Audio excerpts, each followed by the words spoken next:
Bueno, egunon guztioi, prest balima gaude, hasingo gera. Prest gaude? Bai, barrongi. Bueno, eskerrik asko gaurko pentsa horreko honetara etortzeagatik.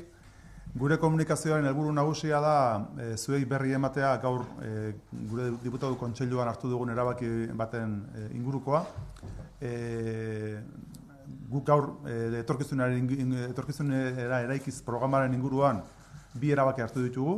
Lehenengo erabakia da bere plan estrategikoa onartzea, legealdi osorako, eta gero baita ere gobernantza eredu berria, etorkizunera eraikitzen da baita ere onartu dugu. Beraz, guk legealdi honetan etorkizunera eraikiz nola planteatuko dugun gaur erabaki dugu kontseiluan.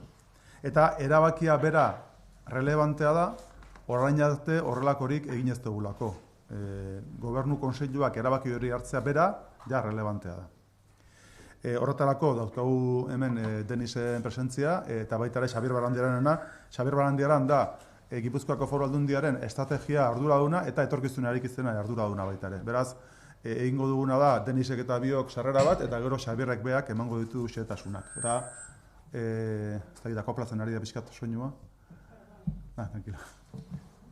Eta hori izango da pixkat gaurko komunikazio honen helburua. Guretzako importantea da, Denisek eta biok gogoan daukat adibidez, hauteskunde aurretik eta debateetan eta ateratzen zenean etorkizunera eraikiz, guk adierazten genuen gure apustua. Esaten genuen apustu horrekin jarraitzu behar genuela, eta nik uste dut gure aurreko 4 urteotan eman dugun urrats horrek konsolidazioa behar zuela uste genuela, eta gaurkoan egiten dugu hori, justu konsolidatu etorkizunera eraikiz guretzako, beraz gaurkoan importantzia handiko urratsa egiten ari gera. 2016ko maiatzaren 20an sortu genuen etorkizunera eraikiz, Tabakaleran egin genuen ekitaldi bat, eta hor nabarmentzen genituen 3 ideia nagusi. Lehenengo ideia zen etorkizunak zeuzkan erronkei aurre egin nahi geniela, beraz lehenengo hitza zen etorkizuna. Bigarren hitza zen esperimentazioa, eta hori berez oso berritzailea da, esatea guk etorkizunari aurre egingo dugu esperimentazio aktiboaren bidez. Esperimentu edo esperientzia piloto pila bat martxan jarrita. Hori izan da benetan niretzako eraldatzailea etorkizunera ikitzen eskutik. Ez da horren beste estrategia ikuspegitik etorkizuna zer izango dan irudikatzea, baizik egunero eraikitzea esperimentazio aktiboaren bidez etorkizuna. Eta gero, 3. hanka nagusia zen, hori egitea elkarrekin, gizartearekin, beraz, gobernantza kolaboratibo baten eskutik. Beraz, elkarlana izango litzateke 3. ideia nagusia. Etorkizuna, esperimentazioa eta elkarlana. Eta hori hasi genuen, zurian zegoen kuaderno baten eskutik. Eta gaina erabiltzen genuen metafora bezala kuaderno hori, kuadernoa txuri hori, eta ekitaldiaren bertan banatu genuen. Zer gertatu da?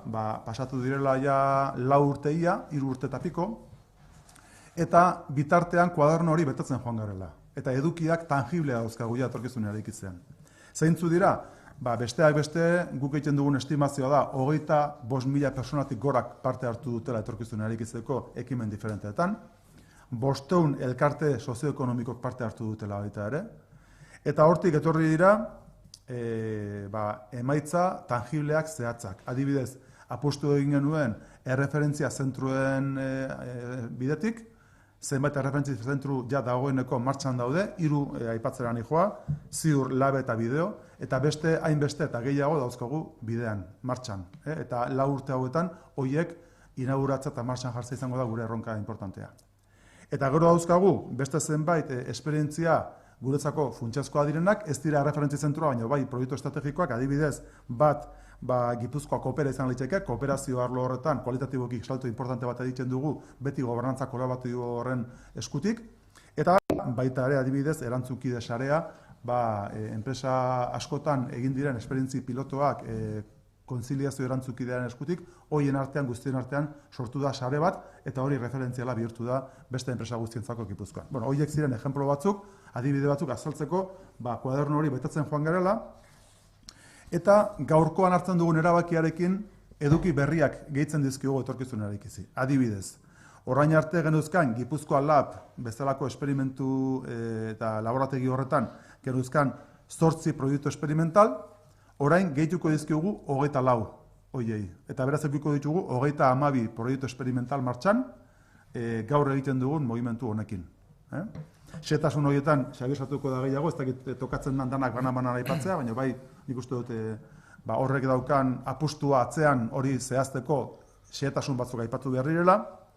Diru laguntzan ikuspegitik eta aurrekontuen ikuspegitik kopurua 22 milioi eurokoa izango da, 14 milioi referentzi zentruentzako eta 8 milioi gainontzeko proiektuentzako, beraz, ikuste duzue aurrekontuetan ja etorkizun eraikitzak edukitu dela bere presentzia baita ere diruan.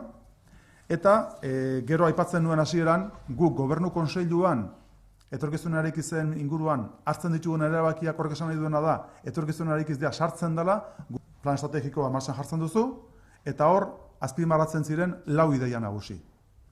Lehenengoa zen, lehiakortasun sozioekonomikoa. Bigarrena zen, kohesio soziala. Hirugarrengoa zen, etorkizuna, eta laugarrengoa zen, elkarlana. Orain arte, plan estrategikoan lehenengo 2 oinarri horiek ezarri ditugu, eta aurrekontuetan ere bai. Alegia, ambiziosoa gera kohesio sozialean eta ambiziosoa gera lehiakortasun sozioekonomikoan. Eta honekin egiten duguna da konsolidatu beste 2 ideiak, etorkizuna eta gobernantza kolaboratiboa. Eta egiten dugu estrukturatu ja modu formalean, Foru Aldundian, eta nik uste dut une honetan gobernantza kolaboratibo hori estrukturatu dugun bezala oso berritzaileak gerala panorama instituzionalean. Alegia, guk uste dugu une honetan Gipuzkoa bere aldundia jartzen den bezala, Gipuzkoa osoa jartzen dela etorkizunari begira. Eta dauzkagun erronka guztiak, dauzkagun problema, arazo eta apustu guztiak, elkarrekin Foru Aldundia eta gizartea elkarrekin egiteko determinazio hartzen dugula eta hori estrukturatzen dugula. Nire ustez hori azpimarratzea funtsezkoa da. Es decir, el hecho de que se habla mucho de la gobernanza colaborativa, pero siempre es una especie como de adorno en la gestión institucional, y nosotros lo que hacemos es, y demostramos realmente que nos creemos el modelo de gobernanza colaborativa, porque estructuramos un nuevo modelo de gobernanza y lo incorporamos al organigrama de la Diputación y a la estructura formal de decisión de la Diputación. Es el Consejo de Gobierno el que toma las decisiones importantes a partir de ahora en torno a etorkizun eraikiz. Ponemos en marcha muchos más proyectos experimentales y lo que hacemos es consolidar ese modelo haciendo que Guipúzcoa mire hacia el futuro. Y es muy importante que lo hagamos porque en este momento a nivel mundial hay debates abiertos, hay retos, hay una serie de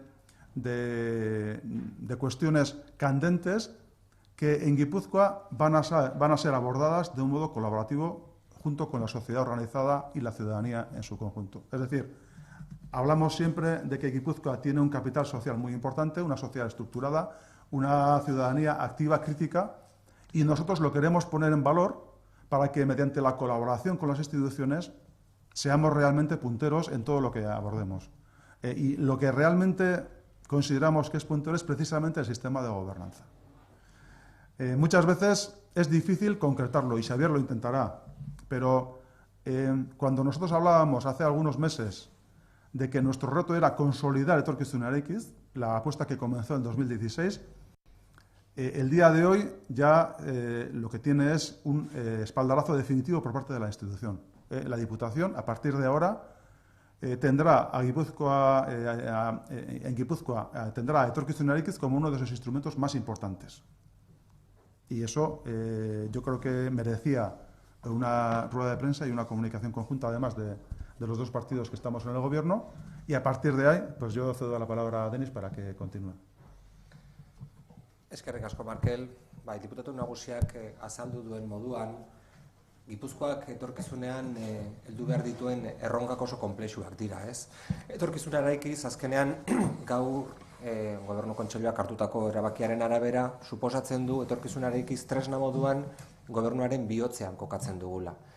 Eta ez bakarrik gobernantza kolaboratiboa gizarte eragile zibilekin ere definitzen duelako beraiekiko harreman eredu bat, baizik eta etxe barruan ere tresna hau kokatzeak suposatzen duelako departamenduen arteko elkarlana arautzea, erraztea eta bultzatzea.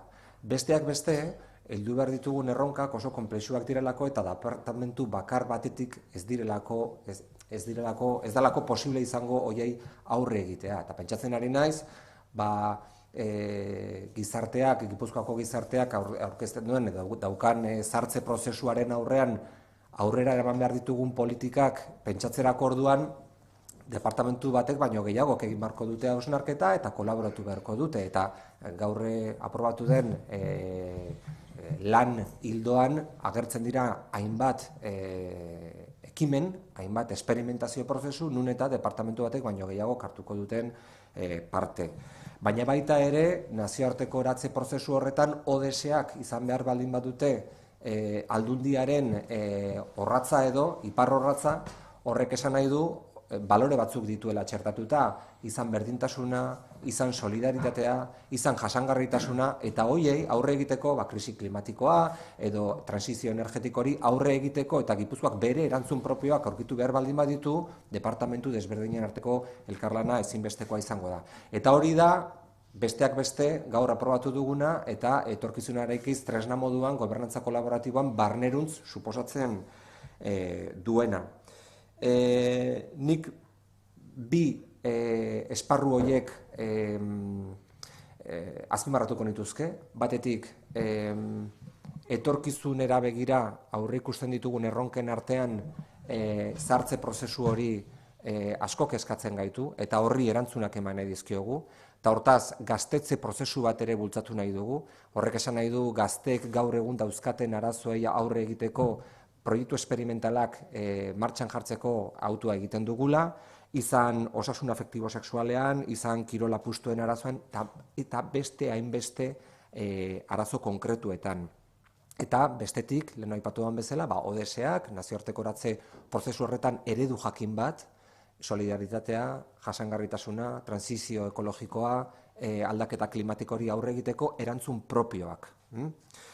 Bien, básicamente me reafirmaría en las palabras del diputado general cuando advierte que una de las cuestiones que más nos preocupa es el auge de los populismos y de los extremismos que tratan de ofrecer respuestas fáciles a problemas enormemente complejos.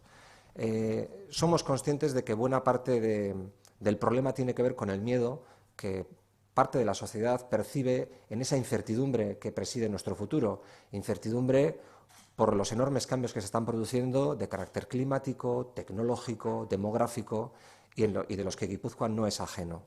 Responder desde la complejidad y no desde la simpleza implica tener una herramienta como Etorkizuna Eraikiz que se sitúe en el corazón de este gobierno de coalición y que asumamos con responsabilidad desde el punto de vista de colaborar entre departamentos y de definir una manera de dialogar con la sociedad. Definir una manera de dialogar con la sociedad civil organizada, que en Guipúzcoa, por fortuna, es muy rica y muy densa y muy tupida, y con la cual tenemos que colaborar para ofrecer respuestas conjuntas. Solo desde esas respuestas conjuntas y complejas seremos capaces de eliminar esos virus que recorren el mundo hoy del extremismo y del populismo, del miedo que hace que la gente se aferre a respuestas facilonas. Por tanto, esta es una herramienta que nos la hemos tomado con mucha seriedad, con mucho rigor, convencidos de que estamos sembrando algo importante también y muy innovador desde el punto de vista de lo que es la institución, desde el punto de vista de lo que son las políticas públicas más innovadoras. Y destacaría dos espacios que especialmente nos preocupan. Uno tiene que ver con el mundo de la juventud y la necesidad de rejuvenecer el territorio, y eso implica abordar, por supuesto, la igualdad de oportunidades, las posibilidades de desarrollo vital y profesional de los jóvenes y de las jóvenes en Guipúzcoa, pero también cuestiones ligadas a la educación afectivo-sexual, a todo el asunto de las apuestas, a cuestiones que tienen que ver, en definitiva, con el equilibrio socioemocional de los jóvenes. También con todo el aspecto ligado a las ODS, que es una manera de estar en el mundo, que es toda una estrategia en sí misma de internacionalización, porque representa asumir unos valores que son los que las Naciones Unidas a través de las ODS se están marcando, sea acompañar, digamos, la transición ecológica que nos va a permitir afrontar la crisis climática que estamos viviendo, sea la igualdad, sea la solidaridad. Todos esos aspectos estarán en esa estrategia de internacionalización guiadas por los ODS, y hay proyectos concretos que ahora se expondrán que tienen que ver con esa mirada. Nire aldetik beste zerrez, Xabierri pasako genioke hitza. Egun on guztioi, eskerrik asko prentsaurreko hontara etortzeagatik. Saiatuko naiz laburra izaten eta ahalik eta ondoen adierazten zer egingo dugun etorkizuna eraikiz egitasmoaren barruan.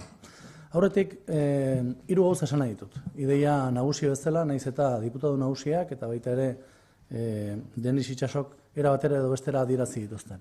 Lehenik eta behin, Gipuzkoa da Hego Euskal Herrian eta Espainiako estatuan lurralderik aurreratuena. Eta lurralderik aurreratuena da, bai gizarte kohesioaren ikuspuntutik eta baita ere lehiakortasunaren ikuspuntutik.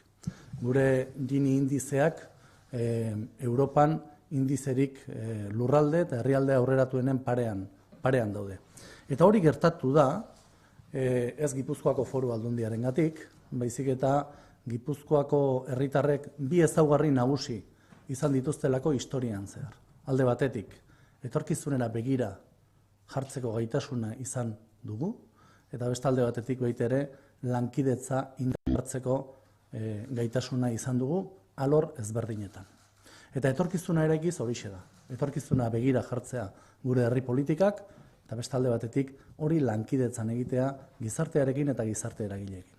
Eta gaur, politikagintza sekulako krisian sartuta dago gizarte aurreratu guztietan. Eta demokrazia liberalaren krisia hitz egiten dugunean, handik eta hemendik, Denisek ondo aipatu ditu, sortzen ari dira formula ezberdinak, eta Gipuzkoak, eta bereziki, Gipuzkoako Foru Aldundia lideratzen duten bi alderdiek, beren formula jarri dute mai gainean. Da formula hori da, hain zuzen ere, etorkizuneko agenda geureganatu behar dugu, eta bestalde batetik hori herritarrekin eta gizarte eragileekin lankidetzan egin behar dugu, aurre egin nahi baldin badugu demokrazia liberalaren krisiari. Etorkizuna eraikiz martxan jarri zen, diputatu nagusiak aipatu duen bezala orain dela 3 urte, eta erabat esperientzia emankorra izan da, eta gaur horregatik aurkeztu daiteke erakundearen estrategia nagusi bezala, eta baita ere etxe osoak bere egiten duen estrategia bat bezala. Zer daukagu esku artean gaur onartu den kudeaketa planean? Alde batetik gaur 2 gauza onartu dira. Lehenengo aldiz onartu da kudeaketa eredu bat. Etorkizuna eraikiz programa bat zen, estrategia bat zen orain artean, baina orain erakundetu eginda, instituzionalizatu eginda. Eta horrek zer esan nahi du? Horrek esan nahi du orain artean ez zuen formaltasun bat hartu duela, 2 alorretan. Alde batetik, erabakiak hartzeko gune bat, nun azken gunea zalantzari gabe Gobernu Kontseilua da, baina beste alde batetik baita ere herritarrak eta gizarte eragileak barneratzen dira, inkorporatzen dira, erabakiak hartzeko eredu hontara. Eta hori ereduan, gaur onartu den ereduan aurre ikusita da. Eta bigarrenik, onartu da kudeaketa plana. Lehen, diputatu nagusiak aipatzen zuen, horrelako gauzetaz hitz egiten dugunean, gobernantza hitz egiten dugunean, lankidetzako gobernantza herri politiketaz, abstrakzioan erortzeko arrisku handia dago. Eta orduan, ohituta daude gauza tangibleak ikusten, ospital bat egiten dugunean edo errepide bat egiten dugunean, hori ikusi egiten da, eta ikusten den gauza horien inguruan erresago hitz egiten dugu. Etorkizuna eraikizek ere bere elementu tangibleak ditu. Eta ni saiatuko naiz orain esplikatzen zeintzuk diren elementu tangible horiek. Dakizuen bezala etorkizuna eraikiz zen 2 joku zelai nagusi ditugu. Alde batetik Gipuzkoa taldean eta beste alde batetik Gipuzkoa lab. Zer da Gipuzkoa taldean? Gipuzkoa taldeanen nagusiki hausnarketa egingo dugu. Baina ez dugu hausnarketa bakarrik egingo. Hausnarketa egingo dugu sarean. Hausnarketa egingo dugu gizartean. Eta hor, gaur onartu den kudeaketa planean, ekimen batzuk aurre ikusten dira. Zeintzuk dira ekimen horiek? Lehenik eta behin. Gipuzkoa Think Tank ekimena martxan jartzen da, eta Gipuzkoa Think Tanken barruan proiektu ezberdinak jarriko dira martxan.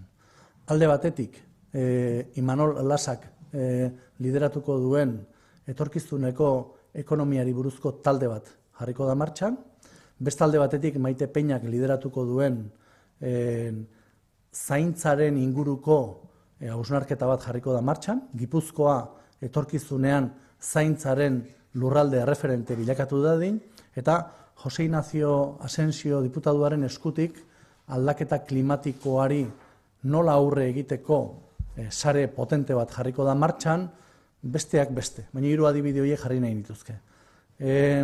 Horrezaz aparte,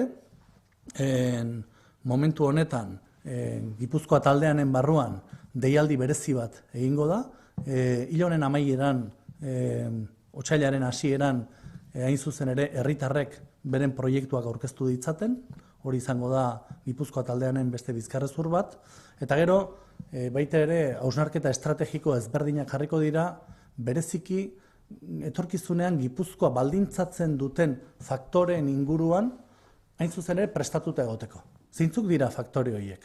Zahartzaroaren inguruan, gizarte kohesioaren inguruan, ekonomiaren inguruan, datozkigun errealitate berriak, diversitatearen inguruan, etorkinen inguruan, alegia digitalizazioaren inguruan, gai horien inguruan, Gipuzkoa eta Gipuzkoako Foru Aldundiak aurreratu egin nahiko luke, agenda, geureganatu egin nahi dugu gizartearekin batera. Beraz, hau izango litzateke gure hausnarketa espazioa, Gipuzkoa taldean. Eta bestalde batetik, daukagu baita ere Gipuzkoa Lab. Eta Gipuzkoa Lab zer da, diputatu nagusiak esan duen bezala, 32 eksperimentu edo eksperimentazio aktibo jarriko dira, proiektu jarriko dira martxan, horietatik 8 lehendik datozenak, eta proiektu berriak jarriko dira. Zerrenda luzea da, baina nik batzuk aipatu nahi nituzke, adibidez Big Dataren inguruan, adibidez berdintasunaren inguruan, emakumeak enpresetako administrazio kontseiluetan inkorporatzeko proiektuak, denisek aipatu ditu, heziketaren alorrean, baita ere ingurumenaren alorrean, baita ere zaintzaren alorrean, ardura komunitarioa nagusitzeko bereziki herri politiketan, beraz, esperimentatu egingo dugu. Eta hau behar bada esplikatzen denean, badirudi gauza oso abstraktua dela, baina sekulako garrantzia dauka herri politiketan. Eta sekulako garrantzia dauka zeren bereziki Gipuzkoako Foru Aldundiak hartu du erabaki bat 32 proiektutan esperimentatzeko. Eta esperimentatzeko etorkizunean gure herritarrentzat garrantzizkoak izango diren gaietan. Eta gai horietan egingo da esperimentatu. Horrek zer esan nahi du? Proiektuak desarrollatuko direla. Eta noren artean desarrollatuko dira proiektu horiek? Proiektu horiek desarrollatuko dira nagusiki Gipuzkoako Foru Aldundia, gizarte eragileek, unibertsitateak eta nazioarteko eragileen artean. Eta hor dago neurri handi batean lehen diputatu nagusiak aipatzen zuen berrikuntza atala. Alegia, etorkizuneko herri politikak ez dira garatuko bakarrik erakunde publikoak bere buruari begira, baizik eta erakunde publikoak gizartearekin lankidetzan eta nazioarteko eragileekin eta baita ere unibertsitatearekin.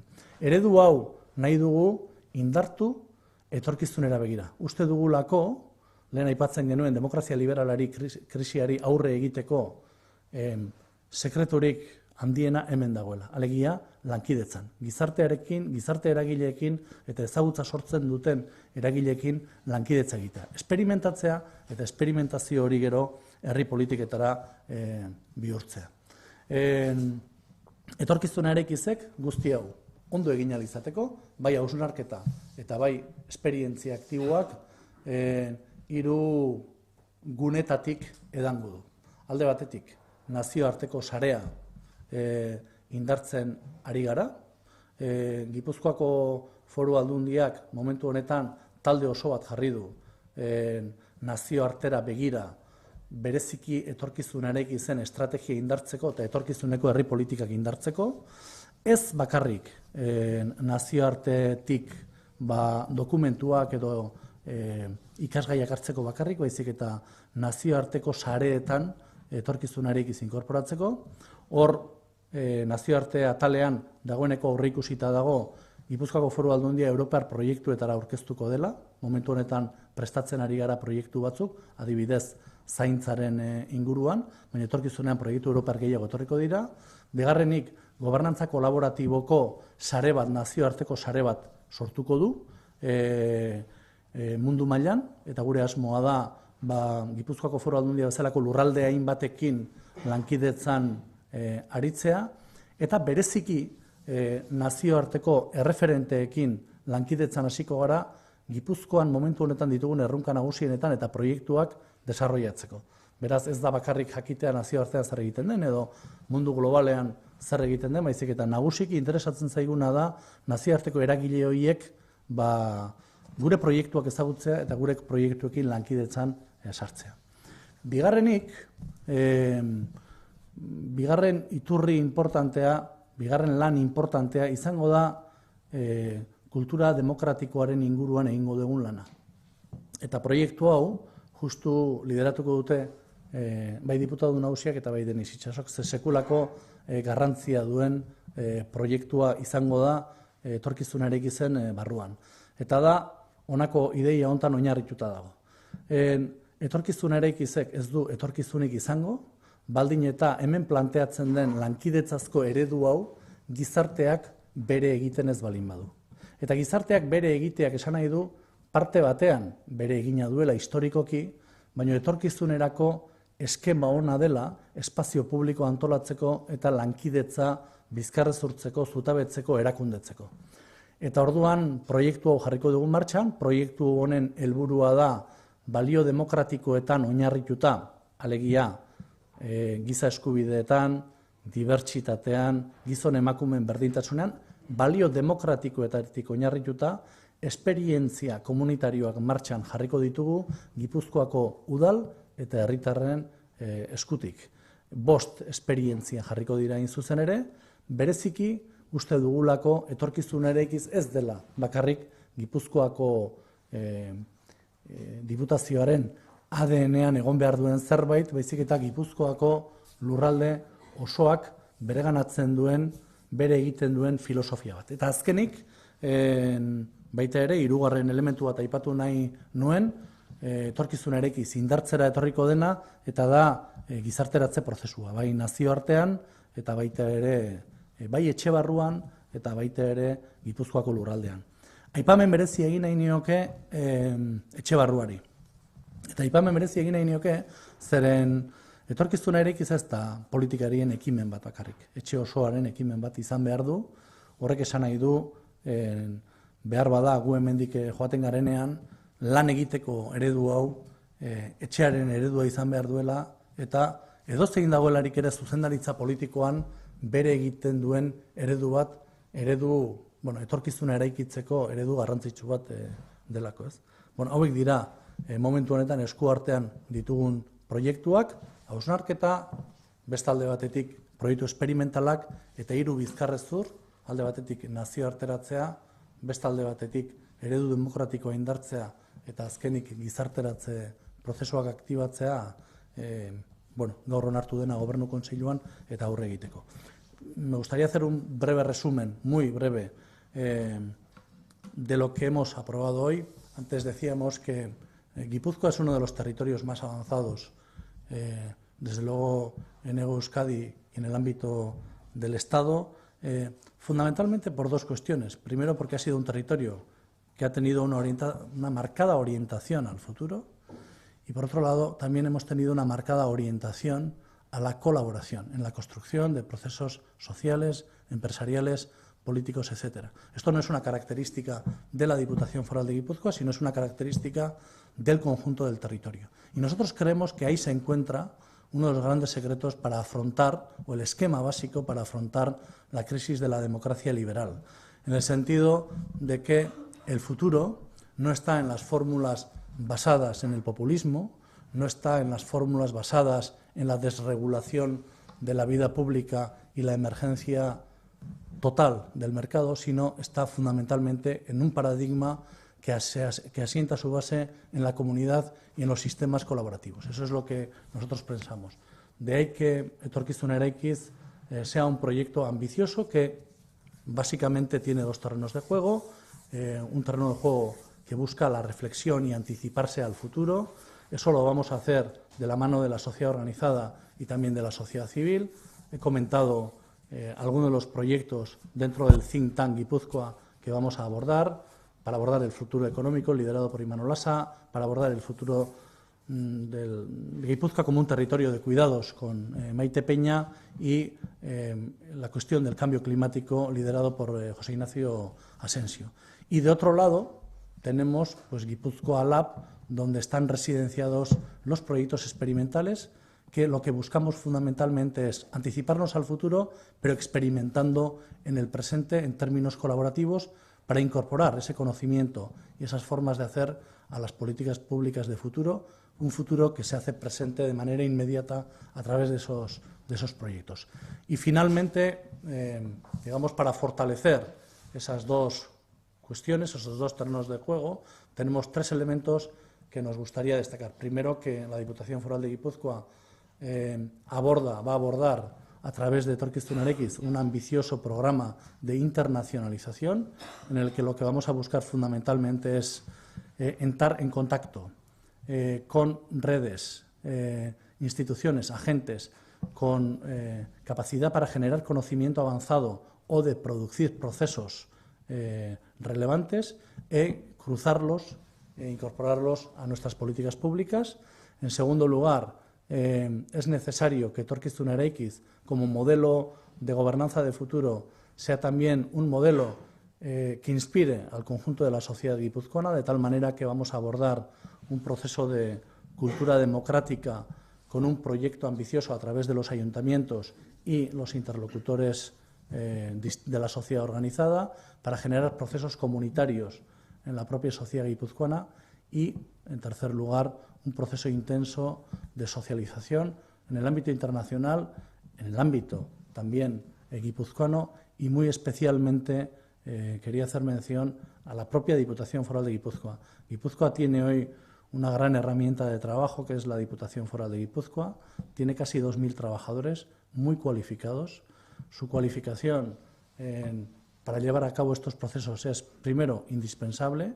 En segundo lugar, si no hay una identificación de este proceso, no es posible llevar a cabo Etorkizunarekin y, por lo tanto, será fundamental que este proceso de socialización se haga con las debidas garantías. Y, por mi parte, creo que he dicho todo lo que sabía. O sea que... Ez dakit galderariko dauko zuen. Zerbaiola argitzeko.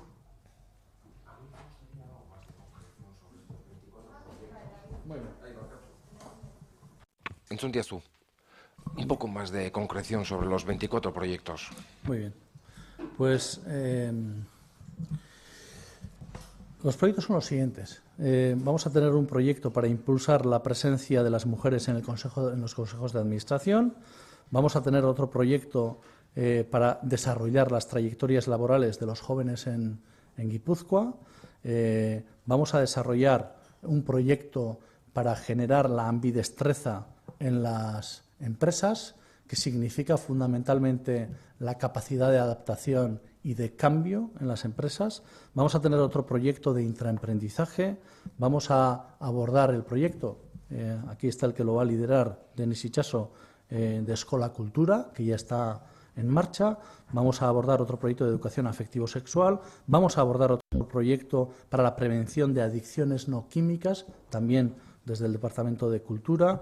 Vamos a abordar el proyecto de la construcción de un centro de apoyo al talento deportivo. Vamos a tener otro proyecto muy importante en el ámbito de Hacienda para sofisticar a través de la computación cuántica los procesos de políticas públicas de Hacienda. Vamos a tener otro proyecto fundamentalmente para comprometer a los ciudadanos en contra del cambio climático. Vamos a tener un proyecto muy interesante liderado por José Ignacio Asencio para promocionar la economía verde y circular. Vamos a tener un proyecto muy importante, como sabéis, el Elkarrekin Lanean, del que ya venimos hablando, pero que le vamos a dar un renovado impulso desde el nuevo departamento de Ainhoa Izpuru y en colaboración con el Gabinete del Diputado General para la inclusión social de las personas que están en riesgo de exclusión social o en exclusión social para su incorporación laboral, que se llama el Elkarrekin Lanean, como sabéis. Vamos a tener otro proyecto de inteligencia artificial con el sistema universitario guipuzcoano, especialmente con la Universidad del País Vasco. Vamos a tener un proyecto muy ambicioso para construir Guipúzcoa como un territorio de cuidados en términos de públicos sociales, en el sentido de que no sea estrictamente la Diputación foral de Guipúzcoa, sino que haya una participación comunitaria. Este proyecto ya se ha presentado, por ejemplo, en Europa y se está mirando ciertamente con lupa, entre otras cosas porque la sociedad guipuzcoana, tanto en el ámbito de las políticas sociales como en el ámbito de la economía, tiene experiencias avanzadas en términos de comunidad que hacen que muchos autores, bien en la vertiente académica, pero también muchas administraciones, se estén fijando como fórmula de futuro para hacer frente a esta crisis que estamos viviendo, ¿no? Bueno, hay más ejemplos, pero creo que los que he descrito describen con solvencia, en primer lugar, la idoneidad de la agenda de futuro. En segundo lugar, la necesidad de experimentar en esos ámbitos y, en tercer lugar, hacerlo de la mano de la sociedad guipuzcoana.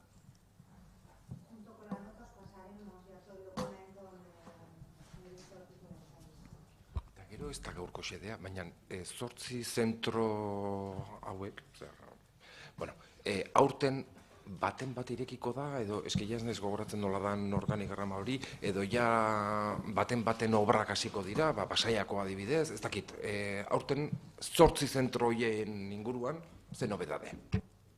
Bueno, dakizuen bezala zentro bakoitza dauke bere planina, ez? Hor dauzkagu Mubilena, daukagu Adinberri, daukagu baita ere Naturklima, daukagu Koldo Mitxelena. Orduan, bakoitza ari da bere kudeaketa espezifikoa egiten eta berrikuntza daudenean publiko egingo ditugu.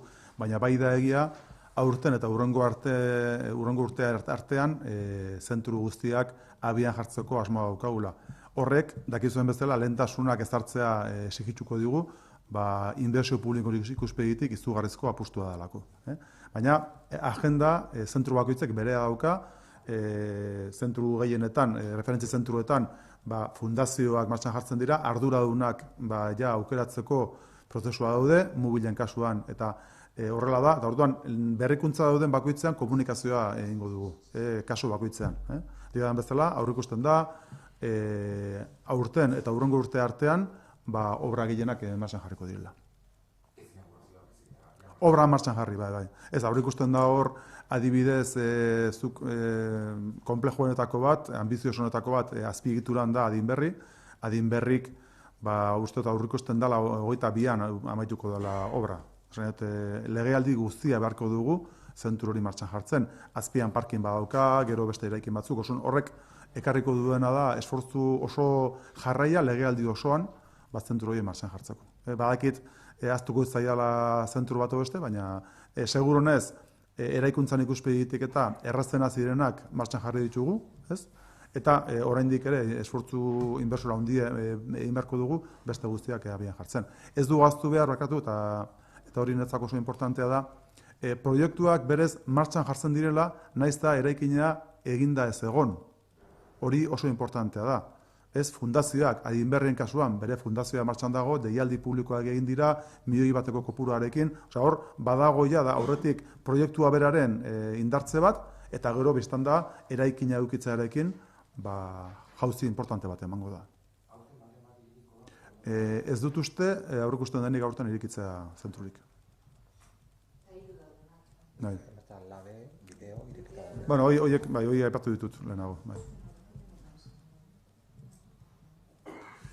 Los 24 proyectos estos nuevos, no sé si, por así decirlo, se circunscriben solo este año, en próximos años aumentarán, se seguirán desarrollando estos.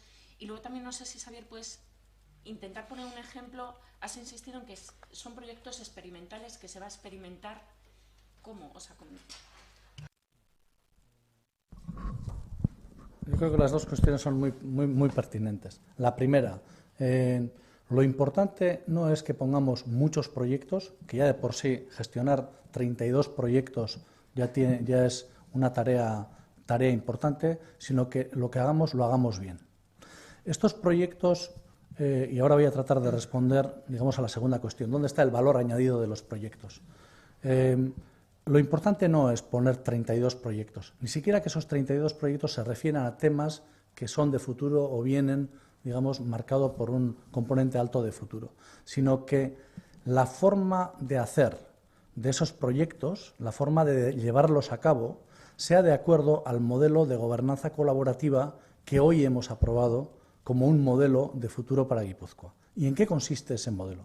Ese modelo consiste en que en el desarrollo de cada uno de estos proyectos concurren 4 actores, ¿no? Si en las políticas públicas clásicas concurre básicamente la institución pública, aquí se complejiza un poco más, porque concurren, primero, el liderazgo de la sociedad civil o de la sociedad organizada. Por lo tanto, quien lidera el proyecto es un agente, una empresa, una organización de la sociedad. Segundo lugar, participa la Diputación Foral de Guipúzcoa como institución pública.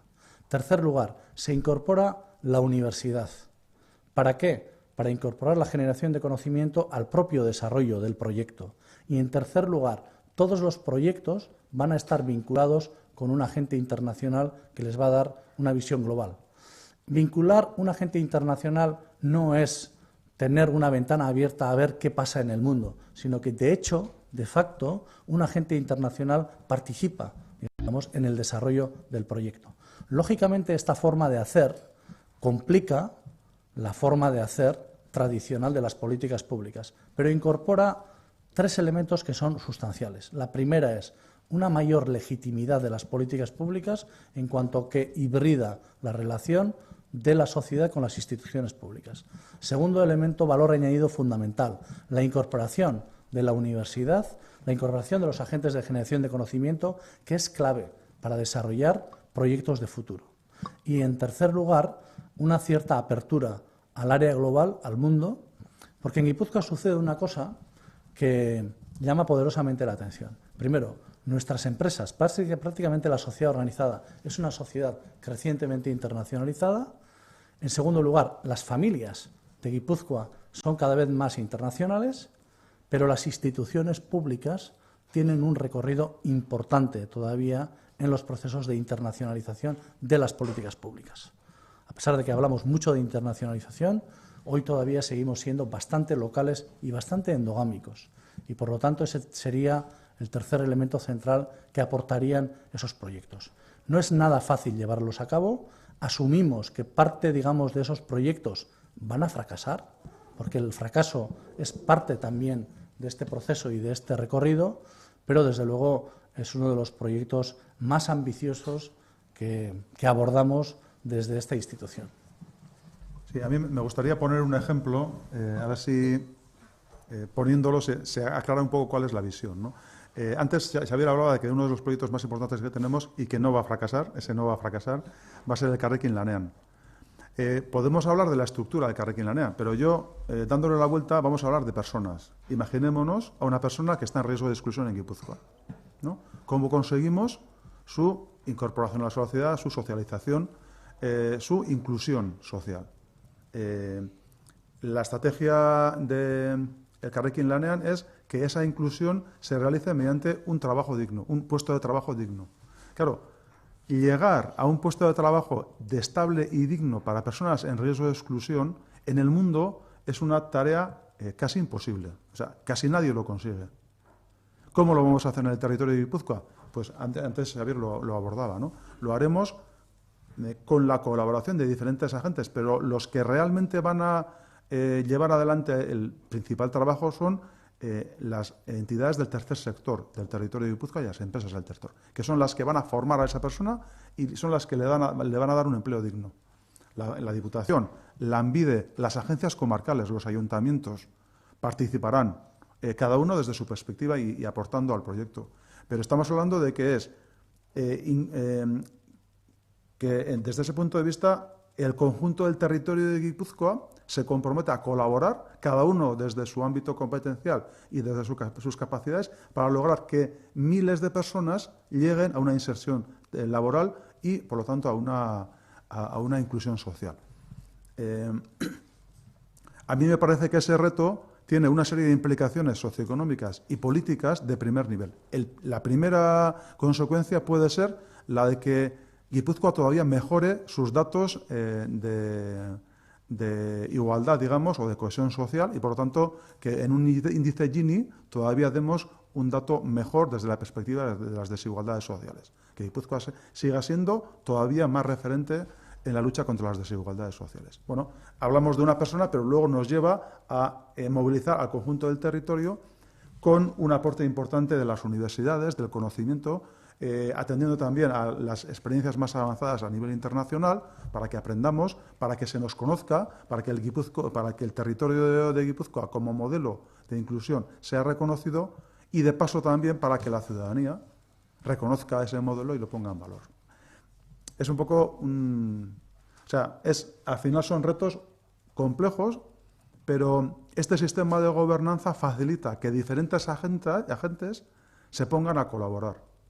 Y evidentemente tenemos una gran ventaja, y es que tenemos un capital social, una sociedad estructurada y una capacidad de voluntariado y de estructuración social que hace que las experiencias en Guipúzcoa sean avanzadas, ambiciosas y que además puedan tener una referencialidad a nivel mundial o a nivel europeo.